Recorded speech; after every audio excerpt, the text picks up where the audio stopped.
Welcome to the 218th episode of News Dump, where we run through the hottest topics in the Lewis County news scene and discuss.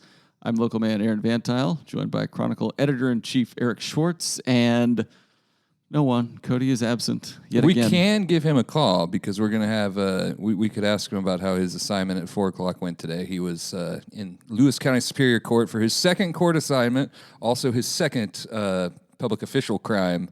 This one was for Roger Morningstar, the beloved former chief of the Morton Police Department. A true hero of this podcast, to be sure. If you're a listener, you don't know why he was charged with the crime, I implore you to think about all of the potential reasons and see if you can guess it correctly by the time we get to it. We're also joined in spirit by sponsors Summit Funding, Shameless Outfitters, and the Roof Doctor. Do you have any big predictions for the year ahead? Are we going to acquire Greenland? I know you're big on that. Oh, I am big on that. And the Gulf of America I saw in Canada is the 51st state. All these things are definitely going to happen. They're going to happen, man. We've solved all the problems domestically. Yeah. On the Kody note, though, I told him he's shooting PL basketball. We should call him in a little bit and ask him to give us play-by-play of PL while also simultaneously telling us what happened in court today. We could. But he's got to keep us updated on the action, score, everything. Great listening experience. It should be everybody. Really good. I'm sure Kody would be great. It won't be like a loud gymnasium or anything. And you've got a note on here. I'm reading the notes for the first time. You prepared the notes. This is like a once-a-year allegedly, treat for me. I didn't prepare the notes necessarily. I was involved. Did you have somebody else write them? I don't know. Did you farm it out to your intern? I got to maintain a little plausible deniability here. I'm not allowed to have opinions, and I don't on anything, as you know. Very wishy-washy. You have New Year's memories listed on here. I don't even. I was thinking we could. I thought Kody would be here, so he would tell us about his raucous night party up there at White with Pass. The boys or whatever he was up to. He went out to the Offutt Lake Polar Plunge as well. Got some good photos there. Sounds pretty cool. Good video. Yeah, our New Year's coverage was tops this year. I don't think anyone did it better. But nobody was more aware than a Chronicle listener of the fact that a new year has occurred. Mm-hmm. And that people were jumping into the water. We also covered the Packwood Polar Plunge for the first time, which is the truest of the polar plunges. Where is that one at? Cowlitz River access off of Skate Creek Road. Oh, that sounds terrifying. Right there. Because of the weather, yeah. The water you're in there was on a glacier like 2 days earlier. Yes. Like, basically. It just That's floated how water down from works. a mountain. Yeah. I believe so. So it was really cold. And then, the predictions thing, I just thought if you wanted to make any bold prediction for the year ahead, a news item that will manifest itself that you could just declare right here in early January. No, Calling a shot. I don't have any big shots to call, I don't think. I'm going to say that the Aaron Christensen settlement will be much larger than a lot of people think. What was it, 20 million was the ask? I think so, if I recall correctly. Is it bad if I say I think they could have asked for a lot more? Do you think they'll get the full 20? I think we've discussed this. Yeah, we're not experts at all in anything. Yeah, but if I'm the Christensen family attorney and they come back with anything under 20, I'm going, okay, fine. We will just put this case in front of a jury and let them decide how much punitively to punish the Lewis County Sheriff's Office for this. You know, people, especially people outside of Lewis County judging Lewis County officials, I'm sure would handle it reasonably. People outside the county love to judge Lewis County. They do. Poorly. Well, Lewis County law enforcement never makes a negative headline. Well, that's not true, as you're going to find out here pretty shortly. So our first news item, former Morton Police Chief Roger Morningstar faces criminal charges. I prepared some of my own notes. Do you want me to read do you want me to go through these? You can do whatever you want. I mean, I'm micromanaging a bit, ask me to do something, and then, ignore my notes. My old-timey radio man, well, not an old-timey radio man. I wrote some bits down earlier. Okay, all right. Like so many of his heroes, Roger Morningstar made all the wrong headlines the day after January 6th. That's pretty good. Yeah, that's not bad. Do you want to hear my gossip column-y account of this? Mm-hmm. Roger Morningstar is born, won't win any Best Actor awards, but his crimes drove one Lady Gaga, his wife. She ended that bad romance without showing the cops her poker face, throwing her embezzling former lover off a cliff that was anything but shallow to watch as he falls in, far from acquittal now. It's too much, man. I thought your singing career was done after Kayak Man. You know, this is really a case of selective hearing. He wanted to hear Roger that when people were actually just saying, Roger, that is theft. All right. That's pretty good. That's all I got. I like that you hand wrote those on a notebook. Yeah. Did you was it the old riding around on Lewis County Transit with the headphones on? Yeah. Just vibing? I've got Mom Spaghetti in there somewhere. But back to the real notes. He's been accused of multiple instances of, I don't know why I'm laughing, sexual harassment, lying on job applications, and overall being an individual of ill repute. Now he's been charged with a crime officially. Not that one, though, and not the other one you're thinking of either.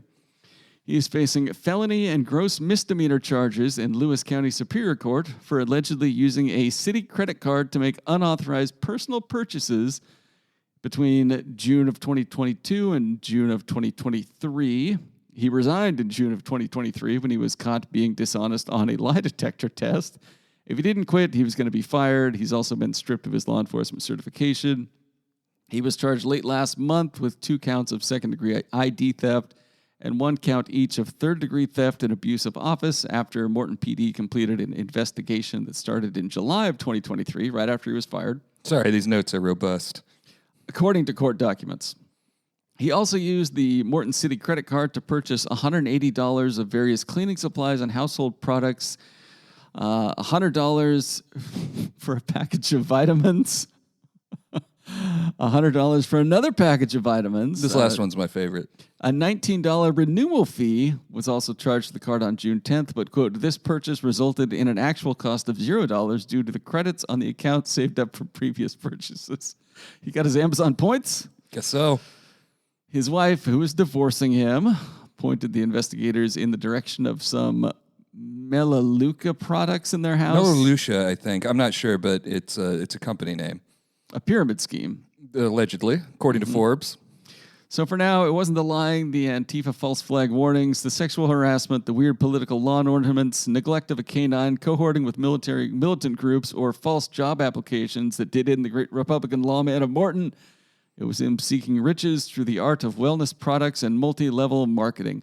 Would you personally buy a wellness product from Roger Morningstar, having seen him depicted in art in your newspaper? I would have never guessed. I've got some experience with these MLM things, some close family members that have dabbled in it, and man, I'm glad I didn't get a private message from him telling me that we needed to talk about a business deal that was going to lead to riches for myself. Just get a hey, I would have had girl. no choice but get some vitamins.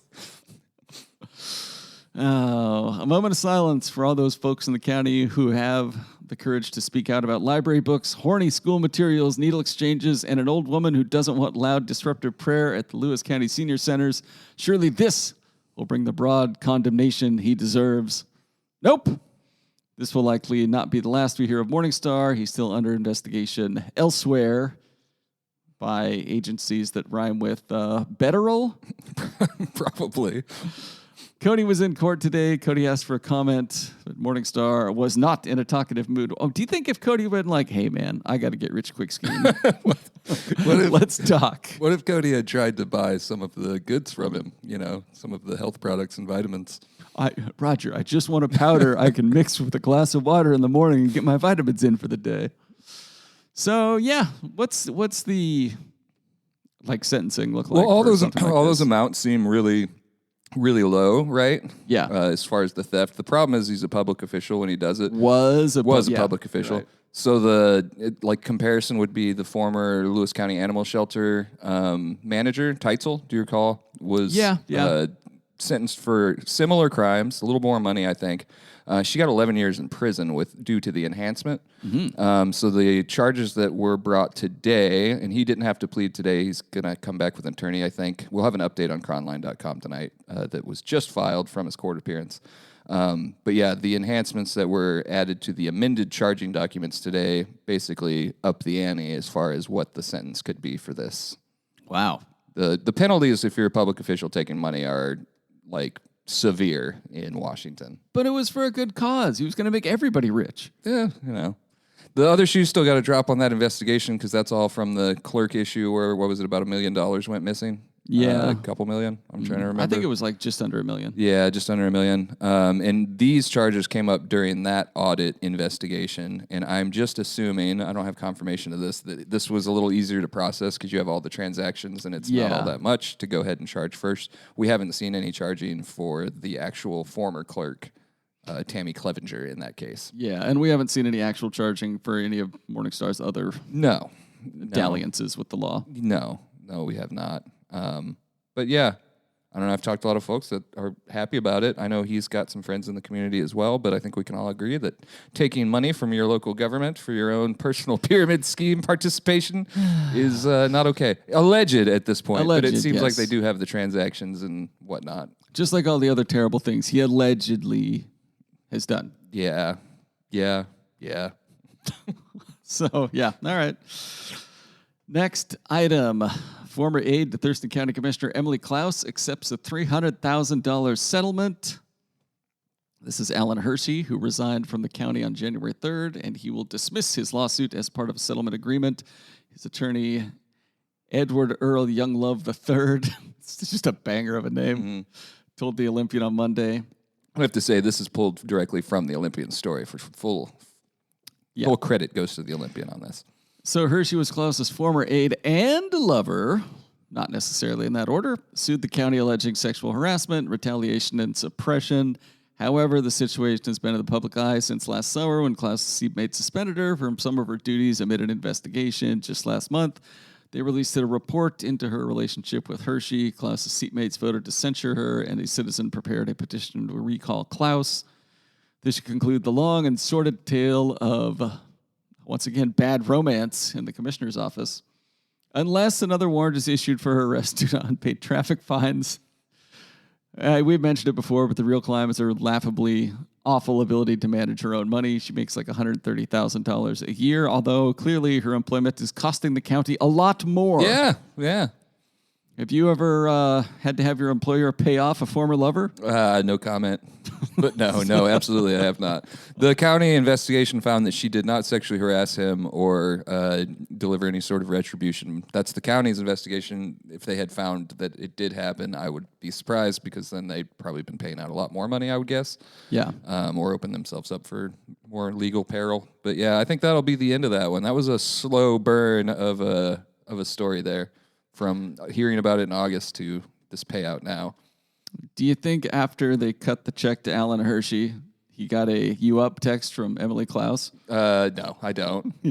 I'm sure that they will not be speaking. But who knows? I don't know. There's been some questionable decisions by the commissioner within the investigation. Do you think a lot of it's not even in the stories because it's not really all that relevant. It's just like, what the hell? Do you think she sent him a Venmo request after that? It would have been pretty funny.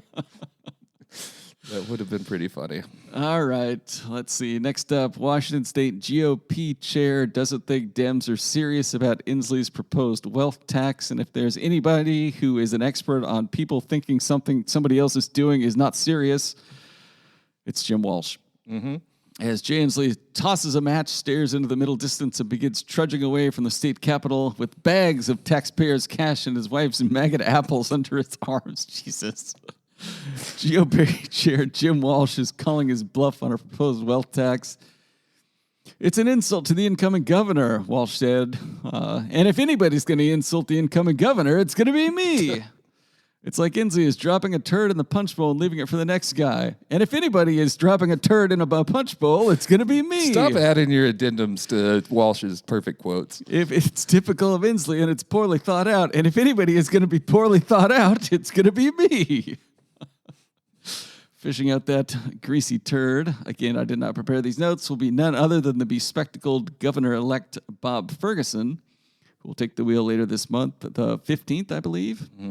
Burdened by a budget shortfall, projected budget shortfall of anywhere from 10 to 16 billion over the next 2 bienniums, depending on who you ask. Did you stress the word projected, like just in case they find 10 to 16 billion dollars? Stranger things have happened. I guess so. I mean, I would say it's stranger that Jim Walsh is in a position of prominence, but here we are. Well, Criticism for the wealth tax proposal hasn't been completely partisan. Seattle venture capitalist Nick Hanauer, a Democrat and rich man, has called the proposal boneheaded. We're not in a recession. Washington shouldn't be broke. That's right, Aaron. I'm glad you're coming around. Yeah. Stay with me here. What if the state stopped spending money like a drunk sailor at a low-end brothel and instead balanced its books with the revenue it has? I don't believe either of us. I can't believe that you've got these takes. I don't believe either of us are impacted by the wealth tax. Only 3,000 residents are. Is it that high? I thought it was less. 3,000 was the estimate. You're thinking about the excess tax, the capital gains tax. Yeah, that one impacted. That was less. Yeah, 5 people, and they all left. County. And they all moved to Idaho, where their dollar goes farther. I don't believe either of us. Yeah, Walsh gets the win here for the creative imagery of Ferguson using a stick to move a floating turd to the side so he can reach a few pennies on the bottom of the state punch bowl. Is that all it takes to impress you? Is a good poop joke? Yes, that is literally all. I don't know how you've known me for so many years and not known that. Yeah. Do you think Ferguson is upset with the hand he's been dealt, or do you think he's fine with it, saw it coming? I'm sure he had some inkling this was coming. Got ya. I would imagine he didn't like Inslee coming out and saying, "Wow, what if we just added more taxes?" It's still surprising to me that we just had an election in November and it wasn't a big talking point for any of the state races, the shortfall, and then immediately after the election, it's just like, surprise, we're running out of money.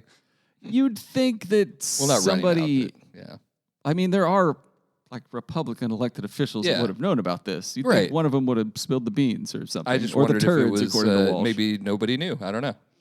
Yeah, interesting. Yeah, I don't really know. But yeah, it's the same thing for the county budget. You didn't hear that wasn't a huge driver. Lindsey Pollock made a few comments about it during debates and things, but no one was like, I'm the best person to lead this $3 million deficit. Yeah, you'd think that would have been a talking point. Kind of hush. So was this just? This was a Center Square story. Okay. Yeah, that's Center Square. I was wondering if Jim Walsh just sent out a press release about turds and you immediately jumped on it. No, he shared our post of the story and did apologize for the comment, but I think he was just apologizing by way of making sure everyone saw the comment. That's kind of how he rolls. Well, a lot of people do the internet like that. I shouldn't have said it this way, and that I'm resharing it right now with that quote directly pulled and only that quote. All right, next item. Idaho residents charged in Lewis County for allegedly trying to sell firearms and marijuana. Given that this is Lewis County, I assume the marijuana was the real big issue here. Yeah, I don't want that trash in my community. I don't want that trashy Idaho weed over here. 2 Idaho residents were arrested Friday. They're now facing felony charges. Ariana Clark and Garrett Severson, both 23, were charged with possession of marijuana with intent to manufacture or deliver, possession of a stolen firearm, and possession of a stolen vehicle. Severson was also charged with 1 count of first-degree unlawful possession of a firearm. The reporting party advised that Clark, who they identified as an ex-girlfriend who he had not seen in several years, quote, just showed up and tried to sell him 2 AR-15 rifles and 3 pounds of marijuana, according to court documents. This is exactly what I was thinking, and I'm getting to your line here. Who hasn't had an ex-girlfriend pop up offering military-grade weapons and dope? Whomst among us? Whomst. You throw the first stone. This guy doesn't say whether or not he purchased any of it, I noticed. Yeah, no, I don't think he did. They offered to sell it to him and then went to Longview, and he, in that span, called the cops who were like, you should call back and tell them to come back and that you'll buy it. And then when they were driving back, they pulled them over. So he never got a second chance to buy the weapons and marijuana.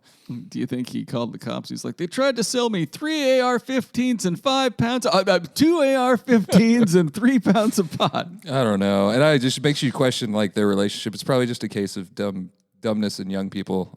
Sorry, that's a little crass, not dumbness, but immaturity. But to go to an ex that you're not confident in and be like, hey, I know we haven't talked in a while and we left on bad terms, but I've just fallen upon these 3 rifles and a bunch of pot. Do you want to buy it from me? Yeah. It's a second significant other inside of a week to sell out their former or current.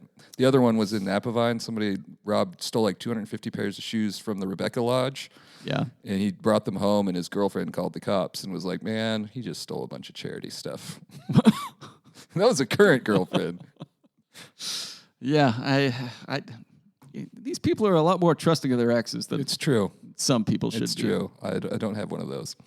And then finally, Providence Centralia Hospital welcomes the first baby of the year. A major disaster was averted thanks to the work of Providence Communications Manager, former Chronicle editor, and friend of the podcast, Chris Thomas. On New Year's Day, Chris told us that Providence Centralia Hospital wouldn't have any photos or details on the first baby of 2025. Deep breath. Which would have been a significant blow to a beloved tradition of the Chronicle and newspapers everywhere that rely on ambushing new parents right after their child escapes the birth canal in order to help fill holiday editions. This year's parents were like, we read the opinion page and no thank you. No thank you. Chris worked his magic and provided photos and a news release a day later. What do you think he promised the parents to get him to comply? An extra meal from the cafeteria? More padding from those god-awful chairs fathers must sleep on in the labor unit? Hey, I've been in there this year, and it's a great labor unit and everything, but they need to think of the fathers a little more. Yeah, truly. It's hard to catch a nap in there. Amberly Grace Sutherland was born at 7:40 a.m. on Thursday. The second daughter of Sarah and Kenneth Sutherland weighed 8 pounds, 15 ounces, and was 21.25 inches long. The couple, who have known each other since meeting at Moss Rock Elementary, have been married for 6 years. Congratulations. There was a new baby of the year at Providence St. Peter, too, but they did not have photos of that baby, so I didn't run it this year. I need a photo of the baby. Minimum. See that baby? Minimum one photo. What would it be possible for a baby to be so like unappealing that you would be like, we're not, nope. No, Find us a better looking baby. No. In all seriousness, everybody loves the first baby of the year. Like, that's something everybody can agree on. Like, I think they got like 1,000 likes and hundreds of shares. People were fans of the photos. We did have a case. The St. Peter's case was a premature birth, I believe. Yeah. So they're taken to like the NICU or the pediatric ICU. And so there wasn't an opportunity to take a picture of baby. But I would never look upon a baby and be like, no, that baby is not worthy. Like, as long as it was the first baby, that's the only thing that matters. Oh, that's the objective media coverage I like to see. Yeah. We should have called out to Morton, too, and seen about their baby situation. Yeah, you should have. Anything else before we go to the ad break? No, that's okay. We can do a big roundup at the end. Hi, this is Jeff and Julie from Fairway Lanes. Jeff and I met Jasek of Summit Funding at our bowling center, so when we fell in love with this community and it was time to relocate, we knew we would be calling Summit Funding. They understand that everyone has a unique situation when buying a home. He had already helped 2 of our employees get into their own homes. The Summit Funding team exceeded our expectations. It was a seamless experience with great communication from his whole team. Thank you to Summit Funding for making our buying experience special and memorable. All right, we're back. It's time for segments, and first up is Tales from the Takes page. Brian Mitke is writing, Happy 150th birthday, Centralia. You don't look a day past 140. Mitke, once again, in his bag, as he wishes all of us humble, hardworking, and better than Chehalis residents at Everything But Sports, Centralians, a happy 140th birthday. How did you celebrate? Oh, well, I celebrated. I haven't celebrated yet. It's tomorrow, so it's on Wednesday. Really? Tomorrow's the big day. This was just from Mitke's column announcing it. So how will you be celebrating it? Well, as Centralia shares a birthday with this podcast host, I will be... oh, really? Happy birthday. Not doing too much. Well, yeah, tomorrow, yeah. That's awesome. Yeah. And it's taken me 42 of those 150 years to realize. I feel like it would be appropriate, since it's January and it's Centralia's birthday, that they do a China Creek polar plunge. Mm-hmm. And it's mandatory, so you have to find a spot somewhere on China Creek between the headwaters and the end. If you're a Centralia resident, you got to jump in. You got to have proof of plunge as well. I would go over kind of by the old Agnew Pond. Try to get the water when it's at its freshest. Is that what you're driving at there? I've been through there a few times. I do think the situation gets decidedly worse the farther you go down. The closer you get to, like, Centralia College probably has a spot, right? Yeah, they got the Beaver Dam there. You could jump in that right area. In there. It's a little deeper. So, yeah, Brian Mitke is kind of a hype man for Centralia founder George Washington of the Order of Flava Flav, constantly traveling in his wake and shouting compliments and superlatives. What would he wear around his neck? I thought about that. I mean, it would be a replica of the Centralia College clock, I would say. That makes sense. Yeah. From the column, on a presumably great day in 1875, 100 years ago next Wednesday, a pioneer couple set out from their farm near the Skookumchuck River to the young town of Saundersville. They carried plans and dreams with them, literally, on a long piece of paper. George and Mary Jane Washington had drawn up the details for the first few blocks of a new town that they were calling Centerville. And who hasn't set out from near the Skookumchuck River with Mary Jane in one hand, headed for downtown Centralia? The idea had been percolating for years. On January 8th, 1875, they made it official by filing the plat with the county auditor in the new 2-story courthouse in the town known today as Chehalis. Hell yeah, we did it. Centerville is a cooler name. I wish we had been able to keep that rather than the other Centerville getting it. Where's the other Centerville? I'm not exactly sure, but it pops up in State Patrol stuff every once in a while. Huh. I'm sure it's an easy Google, but I'm not going to do it for you. Yeah. All right, great work by Mitke. Yeah. Letter to the editor. Unanswered questions heading into the new year. This is from Stephen W. Connors. Stephen with an A. Stephen with an A. He asks, what is the status of the $20 million lawsuit filed by the Aaron Christensen estate and family against Lewis County? Good question. I hope we find out. Yeah. What is the status of the investigation of the Centralia police officer who showed up to a critical response intoxicated? Well, in quotes. He had imbibed. Yeah, a little buzzed maybe. Is there also an ongoing investigation of this officer's superior who gave him permission to respond intoxicated? And then, since it has been approximately 17 years since the anomaly called the 2007 flood, and no dam of any type has been needed on the upper Chehalis River, why is time and money still being spent on the proposal to build a dam? Given our current budget crunch, that's a legitimate question. Oh, yeah. That's where you're going to find your precious $10 to $16 billion. I see. Just wait a minute. Yeah, good. I like Stephen Connors' questions. I liked just the style of the letter and bringing up a bunch of news from the past year. And these are all three things that we will be following up with this year. You'll hear a lot about the Chehalis River, for instance, during the legislative session, I would assume. There's a request. $80 million, I think. Did you say $80 billion? No, that would just be a dream for old Bobby Ferg up there, though. I mean the AG Bob Ferguson, not the other two. You know that, right? I always feel like it's important to clarify. The governor-elect. Yes, governor-elect Bob Ferguson. The correct. Yeah. So, but a good letter, and yeah, all things that we will have some more reporting on in 2025. And then Julia McDonald has a column, Legacy of Lee Coombs in Lewis County is rich and everlasting. She has thrown her tribute log on the Lee Coombs Memorial fire. She writes, Lee once issued a proclamation as mayor voicing appreciation for my unbiased reporting at the Daily Chronicle and wishing me the best in my move to the Daily News in Longview. Sick humble brag. She squeezed it in, man.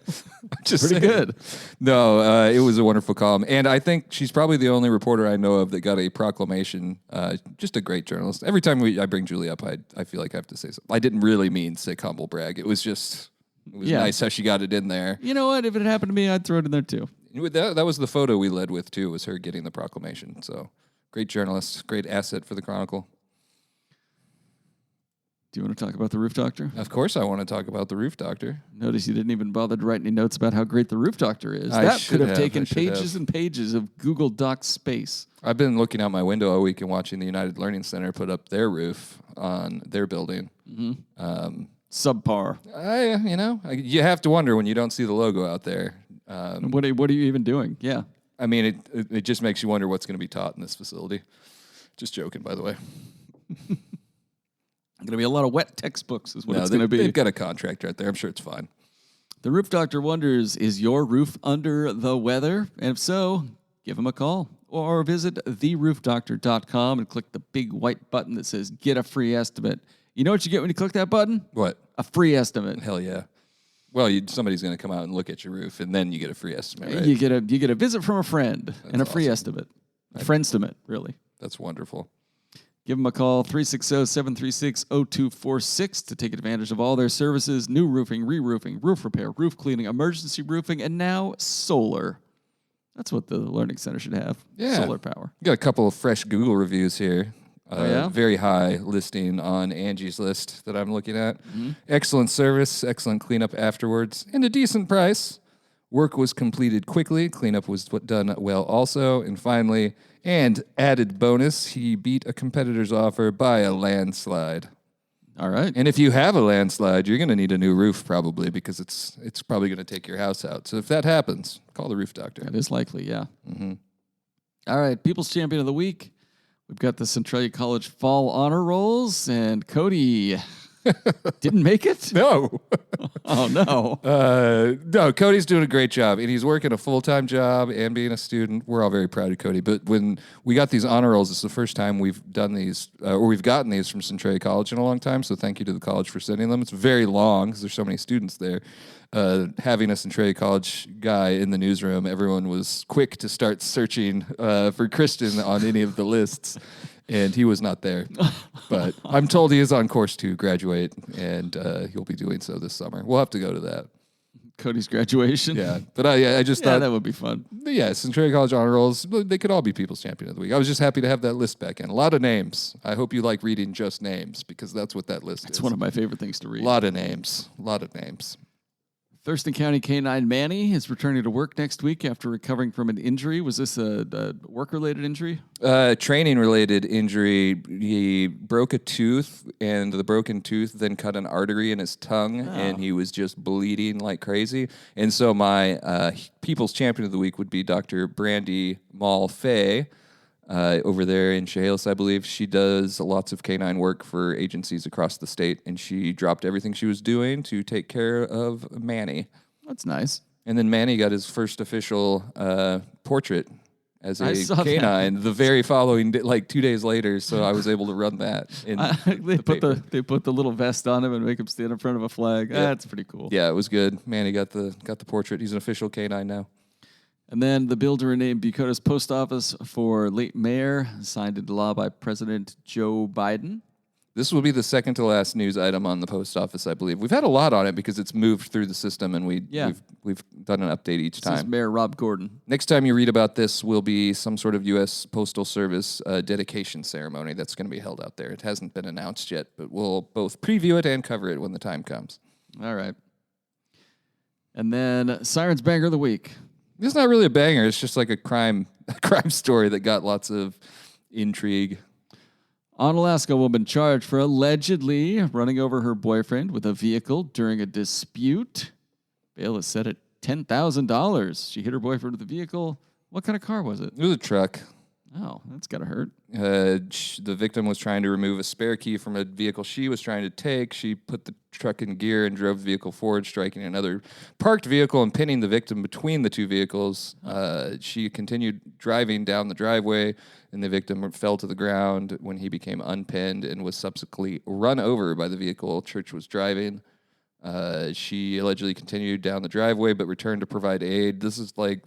She wouldn't let him go to the hospital, so she said that she was going to provide medical treatment to him. Mm-hmm. The victim was unable to locate his phone or call 911. He wasn't taken to the hospital for 2 days later when his mother came to his home. He saw his injuries, which are pretty gruesome. The cops described it as visible injuries to face, arms, legs, and stomach. He had a large bandage wrapped around his knee, under which was a, quote, a deep wound that appears to essentially be a large hole in the flesh. Oh, God. Yeah, it sounded pretty gnarly. So, yeah, she was arrested. Good. She should be. I don't know. Maybe she'll show up at his house with an apology pair of AKs and some marijuana.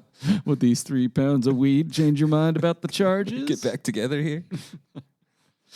All right, Shayla's Outfitters. Were you just stating Shayla's Outfitters? Yeah, the New Year's sale is running now. Still running through. They're keeping it open through my birthday. Oh, yeah. It'll be Very open nice tomorrow. of them. We get a new sale announced tomorrow, or forgive me, in the Thursday edition of the Chronicle.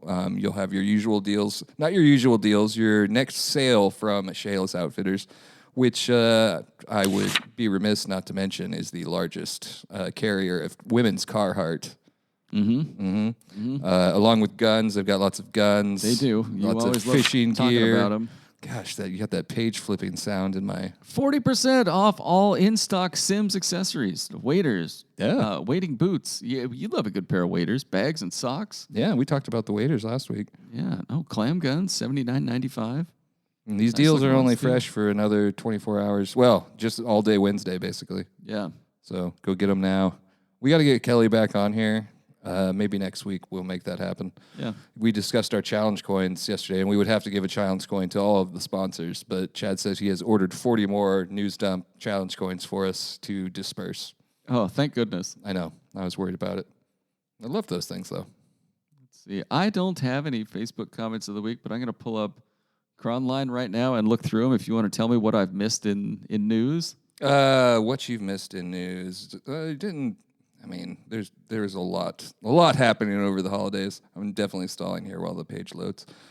We have a feature on retired Thurston County Commissioner Gary Edwards up live today. Mm-hmm. He just retired. Haven't been able to read that one yet. It's from the Nisqually Valley News, and goes straight to our site as well.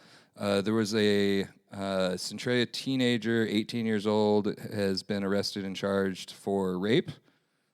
So not good. Underage girl under the age of 14. There's been a lot of crime. There's also a $1 million bail set for a drive-by shooting that happened over the weekend in Centralia. Really? Mm-hmm. Where was it? It's in the story. I don't remember exactly. I want to say it was over in the Gold Street area, but I could be wrong on that. It's in the story. I just don't recall. Chehalis has yet to receive any applications to the vacant city council position. Yeah, if you're a Darryl Lundspot? Chehalis in District 2, you should go run. I was a little surprised. Chehalis people are usually pretty civic-minded. Yeah, I wonder who's going to throw their hat in there. I need to go look at the map and see what that district entails, because no one ran against Darryl either when he ran, so it wasn't like he had Well, he's held office for a long time. quite some time. Yeah, he's the youngest Chehalis city councilor of all time. 23, I believe, in the 80s. Yeah. But, yeah, there's lots of good stuff on there. All right, let's We'll have the see. Morningstar report up this evening, so that'll be there. It's going to be, the comments on the Emily Klaus story. Should we get into those? Yeah. Seems to me I that hate Klaus should pay comments. the $300,000. Well, that's not how it works, but you're not wrong. Let's see. We had Sarah Morgan, a new judge over at Rayan Althauser in Nabarno, got sworn in on Friday. So we went there and did a photo spread of that with Superior Court Judge James Lawler in his second to last week. We'll be covering his farewell reception tomorrow, by the way. Oh, good. There's also a good last report from Mitchell Rowland, who is now reporting from the Capitol for the Spokesman Review. Fire officials are seeking financial support for a training center in South Lewis County, Nice. where they could fulfill all the requirements. A lot of them that some of the more rural districts aren't able to fulfill at this time. One of them was like you have to have practiced fire experience each year, and some of the smaller districts just don't have the time for that. Lots of little crime over the weekend, too. Bomb squad was called out for a possible grenade. There was a kid or a juvenile was arrested for going on a vehicle prowl spree. Tons of charges for that kid. I think he hit 7 vehicles, something like that, stealing vapes and change. Oh, yeah, I did see that. Yeah, I mean, there's lots of stuff. I could go on all day. More clam digging coming up. Intern Nice. processed that one for us. And then, yeah, really super sad story. Woman died by suicide on Sunday on the road to Mount St. Helens. Basically, according to the Cowlitz County Coroner's Office, texted 911 to say, I just committed suicide. And my purse will be on the bridge. And I think you know the bridge. There's a picture of it here, too. It's that big one? The big one, yeah. Yeah. The Hofstadt Bridge, I believe is what it's called. So that one's very, very sad, but we'll have an update on that as well. There's supposed to be a release on the identity today. All right. Some comments from the ex-girlfriend selling guns. This commenter just says, 2A, ... Checkmate libs. Got him. It's your freedom to steal and sell guns. That's about the only one I've really got. Oh, no more Facebook comments of the week. I'm so upset. Yeah, that's... Yeah, nothing else. We'll also have a super story, I think, anyways, it's all arranged to be covered on Uncle Jim's Smokehouse changing ownership. Really? Being passed on to the next generation. exciting. Oh, really? Yeah. So, is it Mattermark taking it over? I'm not sure. You'll have to find out. Craig and Kenny? I don't know. Yeah. Yeah, we'll have to find out. Oh, and Sexton Reporter is going to be out there tomorrow along with Kody. Mm-hmm.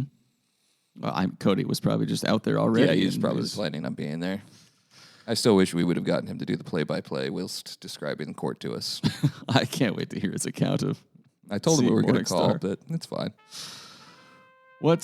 We've covered what's in the next edition. We're close enough. We're sponsored by Summit Funding, Sheila's Outfitters, and the Roof Doctor. Leave a review and rating on Apple Podcast if you want, or send us an email at chroniclenewsdump@gmail.com.